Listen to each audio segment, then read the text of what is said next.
Stephanie Scheller, welcome to Succession Stories. I'm so excited you're here with me today. Hey, I am excited to sit down and talk, especially about how did we pull off growth through the pandemic and all of these. This is going to be such a fun conversation. You are an interesting person to talk to, not only because you live in Texas and because you play the violin so masterfully, but you are really connected to small business owners. And it's become a personal passion for you to help make them successful. And a big part of our audience are established companies. Another part of our audience are people who are aspiring to be those well-established companies, right? These entrepreneurs who are working so hard. So and tell us a little bit about you. And in your introduction, please share how you chose this path. Oh my gosh. Okay. The Cliff Notes version. I got a job after college that was nothing to do with my degree. I got a degree in equine business and facility management, which, yes, I was going to go run a horse barn. And then I got a job in marketing, more specifically in sales, which I didn't realize I was getting a job in sales. I thought I was going to be a marketing consultant, but I wasn't. I was supposed to sell small businesses into buying these packages. And by approaching it from that consultant perspective, I did really well. I was with that company for 3 years through a couple of positions, and then things were not going well as a newspaper company. So newspaper's been having a lot of challenges for a long time now. And they started just kind of messing around and the culture started to get really toxic. And so I ended up starting my own business in May 2014. Couldn't remember the year for a second, 2014, I started my own business. And at the end of August, I worked for the company still, but at the end of August, I was making more money part-time on evenings, weekends, taking vacation days to do sales training and coaching than I was working full-time. So I walked away from the business and built the sales training business that I was introduced to. That went really well for about a year and a half. We built it to the largest, most active sales practice in Central Texas. And then I had this, I can't really call it a midlife crisis because I was 26 years old. No. But you had a crisis of some sort. I had a crisis. I was I had this realization that I didn't actually want to be a sales trainer. Obviously very good at it. Love doing it, but it wasn't giving me that sense of fulfillment. And so then starts this year-long process of trying to figure out, what is my new business model? What am I doing now? And I share this because I think a lot of times, especially aspiring entrepreneurs, go through this where they think they have to figure out their business model right here, right now. It has to be perfect the first time and, right? And you really don't, because you're probably not going to land on the business model you love for a couple of iterations. So get started, start growing your business, and then know that if it tweaks and changes, it's fine, right? I went from being a sales trainer and coach to being a sales trainer and coach and marketing coach, and then to being a sales trainer and coach and business coach, because I thought maybe business coaching would be more fulfilling, and did really well as a business coach. And then I realized, this isn't really what I want to do either. This isn't quite doing it for me. I'm making an impact on these businesses, but one at a time, and it takes months and months. And so then I shifted again, and we started doing events, which was a skill set I developed when I was doing sales training, because we put on sales training events. So I put on an event to educate small business owners. And that was when I was okay, I think I really like this, but let's do another event just to be sure. So then I put on another one, and I was okay, I really like this. And so everything we've spent, I say we, because now it is me and a team, have spent the past 3 years, 4 years really building out is, how do we design and produce events that actually guide the entrepreneurs to take action on what they learn right away? Because too many times we go to events and we get all this great info, and then nothing happens on your desk. Yeah. So we were no, those are not going to be our events. So we put all this time into figuring out, how do we design events where people show up, they learn it, they're implementing it, they walk off site, and they're actually growing their business based on what they learned at the event. And that's where I get like really passionate and excited. But it took all these iterations to land on it. And now we have, the Grow Retreat is our big one. It's our internationally lauded event. It's the event that people say is better than Tony Robbins events. And it just feels great. And I love doing events now. So that's my journey. There's my story. Wow. That's a pretty awesome journey. So the grow your business side, we definitely talk about that on the show. And especially in you growing your business, you grew it through events. So let's rewind a little bit on this and also talk through the pandemic side. You needed to completely pivot the business. How did that happen? So it is really funny because when we say, oh, we do events, and then we say, oh, we had 48% growth over 2019 in 2020, everyone does like the double take. What? Like, how? What did you do? And there were some big pivots that happened, but I think one of the things that was really crucially helpful was I take time every single week and every single month. There's certain tasks and things that I do to evaluate what is going on in my industry, what is going on with the small businesses around me. Like, I have serious time dedicated to being a CEO for the company and not just a business owner, because I need to know what is happening and what's shifting. And so what was very cool was we had actually started toying around with live streaming events as early as 2019, which wasn't new back then. It just wasn't done on a very large scale. And it certainly wasn't done for this, smaller events that we did. And so we started playing with it. We tested it, and then we tested again in 2020. And so by the time we got to the pandemic hitting in March of 2020, we actually had already been doing a bunch of tweaking on live streaming our events. One area we did end up making a major shift was we were actually getting ready to launch our first major conference in 2020. We were going to do a large, hundreds and hundreds of people conference style event in fall 2020. And fortunately, I had signed one contract, but I hadn't signed any other contracts when everything shut down. And we realized, oh my gosh, we can't do an event and try and bring together hundreds and hundreds of people. Doing the Grow Retreat again next year, bringing together 100 people is going to be tough enough. It's going to be tough. So we put that one on hold, and then looking for what do we replace it with, we realized, okay, so people still need these events, but they need a couple of things. One, they need to know they're going to be safe, because these are small business owners. They can't afford to take 2 weeks, 4 weeks off from their business because they got COVID because they went to an event, right? So they need to know they're going to be safe. So we need to establish parameters for how we're going to keep people safe. And two, they still need these events. Let's just do them on a small scale. So we introduced this new event called the Growcation, which is 10 small business owners getting together at a mansion with a celebrity entrepreneur. And that blew up. That went wild. We were shocked at how quickly we sold out on that one. And then the other thing we actually started to do was, because I do events, and have you ever done an event, Laurie? Have you put on an event? Not in the way that you're talking about. I mean, literally, yes, right? But not at the scale that you're talking about. Okay. So where people get a little bit lost with events is they think that events are a build it and they will come concept, and they're not. I can put together a really good event, and that doesn't mean I'm going to sell tickets.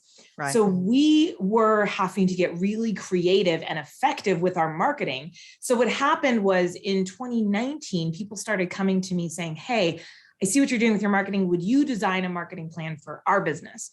So we started designing these marketing plans for more people's businesses, not just my business. And what was really helpful for us was that when the switch flipped, right, and everything changed overnight for every small business, many of them realized my marketing plans that were working aren't going to work anymore, and I need a new one. So we actually didn't make that many changes to the Grow Retreat itself. That one still runs in its pure, beautiful form that we have been fine tuning for years now. We added the workcation, we canceled the conference, and then we started offering the opportunity to actually put together marketing. Like, we don't do the work after we build the plan, we do the research, and then we train you and your team on how to do it, because I believe you should own that portion of your business. And so those were, I say, like, they were less pivots, and like they weren't 180 pivots. Maybe they were like, I think the only 180 pivot was not doing the conference. That was a big 180 pivot. But most of our stuff was like, hey, let's shift 20 degrees. Let's shift 15 degrees. Let's make a little change. And we were positioned to do a lot of that because I spend all this time watching what's going on in the economic climate around us. So if you don't mind sharing, how big is your firm? Like, how many employees do you have, or what revenue or revenue range, if you want to share that, just to give us a sense of, what size business we're talking about here. So we are at 7 team members, and not all of them are part-time. A couple of them are not all of them are full-time. Sorry. A couple of them are part-timers, like, 10, 15 hours a week, not gobs and gobs of time. So 7 team members, and we are actually coming up on the million really, really fast. So we should cross that one pretty easily next year. Well, that's exciting. So so you're a small business yourself. You have staff, and here you are, the biggest part of your business, probably the grow retreat, that you can't do, and you needed to react. And so what I like about what you shared was that it's a good lesson for all of us, is to be in tune with the market, where you said you dedicate time to looking and listening and trying to figure out what the needs are. And so you hit on this growth area, which is a do it for you to a point, right, type of service on developing marketing plans. So how did you ultimately get feedback on that? Was it sort of a test and learn, where you did a pilot with a client and then kind of rolled it out in a larger way and are iterating on that? For the marketing plan specifically? Yeah. So so my goal is that we are able to do the events that we do multiple times each year. But the events we do are very high touch. And so in order to be able to do that, it's going to, and a lot of times when we would interview people, and this is going to get back to your question, I promise. But a lot of times what we would find when we would interview clients, attendees, we'd be like, so why did you attend this event? And the answer was inevitably, Stephanie. And I was like, well, that's not a great answer, because that's super not scalable. Like, how do we take the essence of Stephanie and scale it? Because I can't, if we're going to do multiple grow retreats every year, eventually, if we're going to do multiple growcations, we're going to be doing, I can't be at the level of involved I am for these events right now. And so we started systemizing things, looking at what can I document? What can I process? What can I do this? And so one of the things that I realized was that just building marketing plans for these events was oftentimes 40 hours of work. Now, spread across 4 or 5 months, but still 40 plus hours of work, right? And so I can't be doing that much work for each event and be doing each event. So I said, okay, we got to start systemizing how I build these marketing plans. And so I started figuring out, okay, what are now, backing this up, I had a background in marketing. Like I said, I was selling marketing, but I was also involved in fulfilling and making sure the programs worked. I had the opportunity to see campaigns working and not working. And literally, like, I would have when I worked my corporate job, I would have like 2 attorneys come in the same month, and they would both be on the same package, and they both were like family law attorneys. And within, 3 months, this guy's getting like 60 calls a month, and this guy's getting 2. And it's his mom asking why he has a new number, because it's a tracking number, and it's his assistant checking to make sure the tracking number is working.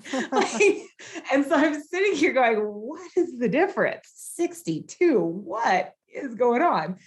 And so I started to realize there's pieces that have to go into marketing. You have to have what I call the 3 M's of marketing. Your target market needs to be detailed and defined. Your marketing message needs to be clear and emotionally evocative. And it goes way beyond the tagline, which we don't even have to get into all that. And then last but not least, you need your methods of distribution. And what I learned is that most people market backwards. They worry about their methods of distribution. And if they get to either of the other two ends, they maybe work on their target market, but they miss like, 60% of the core criteria for marketing. So I knew we have these key pieces. And I started to organize them into an actual structured marketing plan so that I could start to outsource. And so I taught my team members, okay, here's how you research a target market, because that's like 6 hours of time I don't want to spend doing anymore. And so I taught them, here's how you research a target market. Here's how you audit this. Here's how you do this. And so I started teaching them how to do pieces of the plan. So when someone showed up and wanted a plan, I was like, we could just do what we do for us. And so we just literally did the exact same thing. The only difference was that I had to design a new marketing message, right? Because obviously we couldn't use our marketing message for someone else's business. So I just told my team, hey, here's the info, go research a target market for this company. Here's the info, go do the audits, go do this, go do this. I pulled it all together. So we'd already been testing it out started testing these 2017, 2018, and then 2019 was the first time we did them for other people. So we've been testing them for ourselves first. And then I guess there was some testing, but for the most part, we'd already pretty much fine-tuned the process just because I was obsessed with not being the center of the wheel. Well, on this show and also just with clients too, one of the things that we really focus on is how do we build the value of your company? So if we do a little mini live case study here, what's actually happened is you are building more enterprise value in your business by enabling others to do the tasks that you would have done. So what we start with is we look at, is it teachable? Can you literally teach it to someone else in your organization? For you, that answer was yes. Of those pieces that you could delegate, you've now documented and you're teaching them how to deliver that. And so it's teachable. Is it repeatable? Mm-hmm. So your clients want it from you on some level of frequency, right? And so teachable, repeatable, and valuable. Yeah. And value is to the value, meaning the value to the beholder. So the client, do the clients find it valuable? So how often are they coming back? And it's relative to you.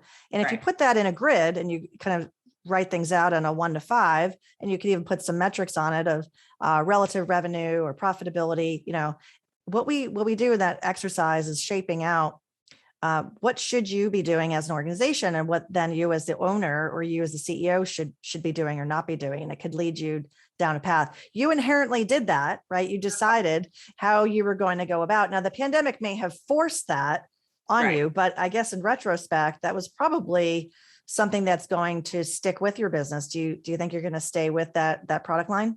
Yeah, we will definitely. And we've actually expanded it a little bit more because as we've gotten, so what happened in 2020 was we did so many of them in a 3-month period.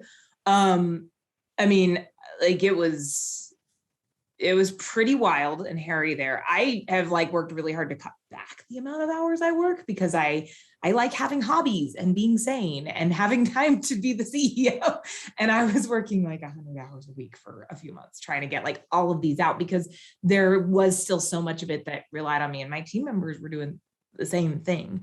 And so what happened was we did so many, we found what were all of the systems to do the whole thing, right? Because there was always little pieces of it that I didn't think I could teach. And once I did so many of them so back to back, I realized I could teach them. So we turned it into a course. So we actually have a video series that walks you through doing the same thing. So this is here to stay because it's something so many small business owners don't have. They don't recognize a lot of times when we start our business, how big of a piece marketing is, how much of a skill set it is we need to develop, and that building a marketing plan isn't intuitive most of the time. Because when I ask people, what's your marketing plan? Well, I go to some networking events. Right. And have a website. Right. Or the website's one pager that they got free from GoDaddy and they haven't looked at it in a year. Right. Well, let's switch gears a little bit. Let's talk about the small business owner during this time, because you were having a lot of conversations, and I think there was a lot of folks who maybe did close their doors, and then there were folks who were trying to get through it, and maybe kind of through PPP and other CARES Act that they were able to keep the doors open, lights on. And so here we are. What were the top themes as you look back now over the past year and a half, 2 years? If you were going to say there may be top 3 themes of concerns or challenges that people were facing. So I think the reoccurring, one of the themes I kept seeing come back again and again was, I'll just wait for things to get back to normal. And that we've learned that's a dangerous mindset because things aren't going back to normal. Like, and here's what I encourage people to remember is that, our job as entrepreneurs is to adjust to the marketplace. The more problems there are, the more opportunities there are. The more opportunities there are, the more chances you have to get paid. So it's actually a great thing to have here. But if you're going to sit and wait for things to get back, I will never forget, it was May. So everything started shutting down in March, right? In May, a friend of mine reaches out and admits, I've been sitting in the bathtub drinking bottles of wine for 2 months, waiting for things to be over. And I was like, oh no. Intervention time. I was like, that is not good. That's not good. No. You have to, so the theme is this, like, I'm going to wait it out. And most of the time you're not going to be able to wait it out, especially as a small business, unless you have massive cash reserves to wait it out. You're going to have to adapt. And that is one of the perks of being a small business owner, is that we can adapt and shift much quicker. I can make a change and have it implemented through my entire company by the end of the week. Whereas you're talking about a major organization, they're not going to be able to make that kind of change. Like you're talking about, like, let's just say Amazon, right? Amazon's not going to be able to enact sweeping changes across their entire organization in a week. They'll be lucky if they can make a change inside of 3 months. Right. And so we have the ability to pivot, to adjust. This doesn't mean you throw away everything you had, but it does mean taking the resources and assets you have available and asking yourself, how can I use these inside of my current reality to solve the problem that I'm seeing? So that was probably the first theme that I saw was, I'm just going to wait it out. No, bad idea. The next theme that I saw was I'm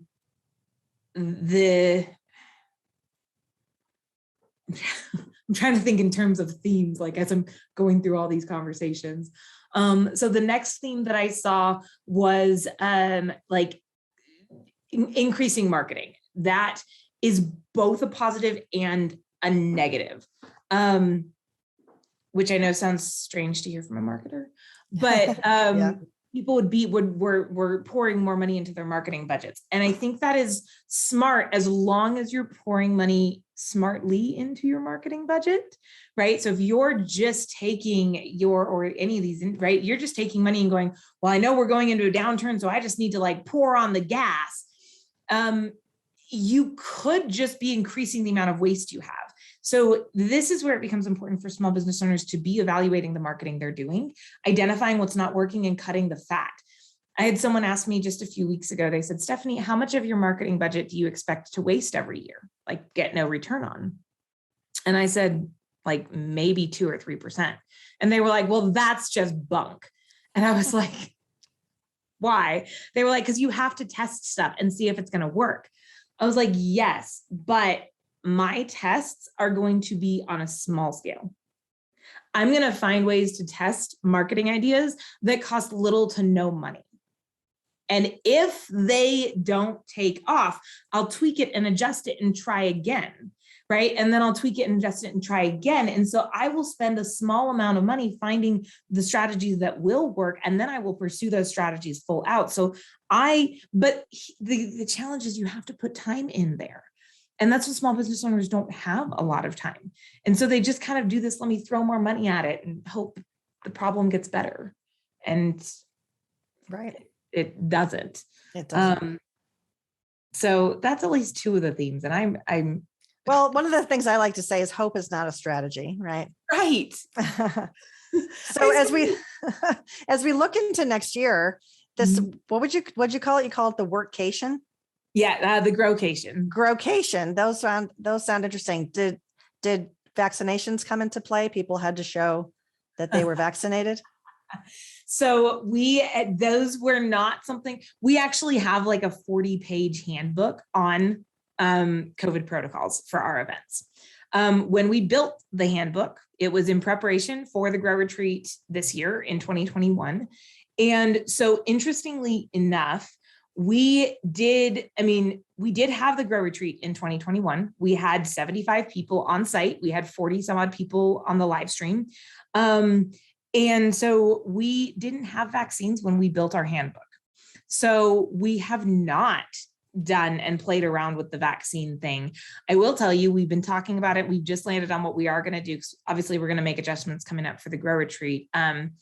But what we are going to do is we're going to say masks are optional if there's a negative COVID test on file at the start of the event. Because the good news is we have these, really quick, at-home COVID tests that are pretty darn accurate. So all we have to do is say, if you don't want to wear a mask at the event, that's not a problem. Take the test, and we're going to give people the option if they would rather show us their vaccine card, then that's fine. But I personally think it's a really bad idea to sit there and be like, you have to show me your vaccine card to get into the event, because it only gets the people who don't want to do the vaccines to dig in further, right? This whole, like, I'm going to force you to do something, right? I'm sorry. Yeah. I so disagree with how this is being handled pretty much across the board, because it's this whole, I'm going to force you to, instead of, hey, I'm going to work with you to figure out a solution that makes you happy and that, hits the criteria, which is we have to keep the people safe. Instead, we're just like, let me manhandle you into this. And it's just not. It's a tough time. And I think there's a lot of things rolling out at the time we're recording this, right. About mandates and so on. So it'll be interesting to see how this plays out with the labor market, because it's already very tricky. But let's switch gears. We mentioned early on that you are a violin player, and off air I had told you I'm not anymore. I played in high school, so you've continued on, but you learned later in life, right? I did. So it's actually really funny because I started learning the violin in high school. One of the ladies came to our church. She was a member of our church, and she came and she played the violin for the praise team one evening. And I just watched her play, and I was like, oh my gosh, I was in love. And so I went to her. I was like, oh, I love the violin. I love it. And she was like, I'll teach you how to play. And I was like, oh, this is so cool, right? So I go over to her house. I have one lesson, and then she was military and she deployed. Oh. And so I was like, well, that's, but at least I knew how to hold the bow, and I knew where the notes were. So I got a really cheap, what we jokingly call a VSO, or a violin shaped object. That's not really a violin, off Amazon. It was like $60 for the entire set. And I just started playing and printing sheet music offline. And I played for the church praise team, and, I ended up upgrading to an electric violin, which was great because I didn't sound that good. So the electric violin was quiet. That's awesome. And then when I graduated, I moved to San Antonio. I brought the violin with me, but it just kind of like was in the corner. And in 2019, I started to realize that I had no life. Like my business was my life. That was it. I had no hobbies, no interests. I had a horse. I would go see him. I still have him, but I would go see him on the weekends. And that was like it. And so I sat there and said, well, I need something to do. And so I just started picking up the violin again and just kind of putzing around and seeing if I liked it. And I kind of liked it. And so I kept playing. And then I mentioned to my sister, and she goes, oh, you should get lessons. So I started getting lessons. I was doing lessons virtually long before everyone else was. And just playing. And then in 2020, I realized, end of 2019, beginning of 2020, I thought, how cool would it be if I could use the violin for one of my keynotes at the Grow Retreat?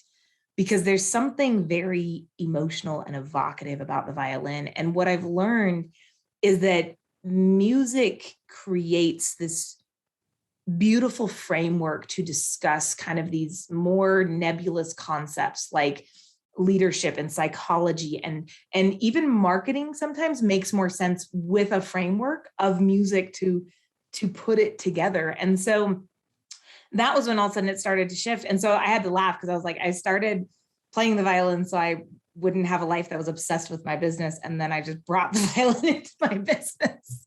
So, it worked well. But it works well. And you were motivated to play more because you were going to be on stage. So maybe you could share a little piece with us. What is something that you would play on stage? Yeah. So we're actually getting ready for, we came up with a really fun opening for the Grow Retreat next in January, this coming January. And I'm not totally sure which piece it's going to be, but it's going to be something that'll be kind of fun and fruity, a little bit like an Irish jig type of thing, kind of like.